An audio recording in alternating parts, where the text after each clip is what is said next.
শোনো শোনো, আজকে চলে এসেছি দুপুরের কি রান্না করেছি সেটা তো শেয়ার করতে।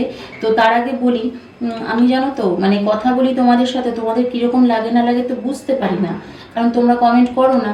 একটু কমেন্ট করে যেও যে আমার এই বলাগুলো কি তোমাদের ভালো লাগছে। তো চলো, ভাত বেড়ে নিয়েছি আর শশা নিলাম, এরপর কি নিচ্ছি চলো সাজিয়ে নিই।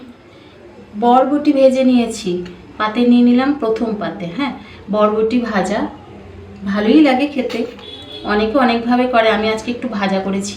অনেকটা থোড় এনেছিল তো আমি ওকে বলেছিলাম একটু কুমড়ো এনো, থোড় কুমড়ো আলু দিয়ে এরকম বেশ মাখা মাখা একটা খাবো, অনেক দিন খাই না। এই লাবড়ার কথা মনে পড়ে যাচ্ছে না, আমার তো লাবড়ার কথাই মনে পড়ে।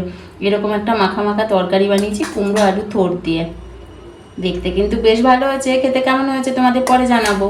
আজ এনেছিল পেল্লাই বড় বড় এইরকম তেলাপিয়া।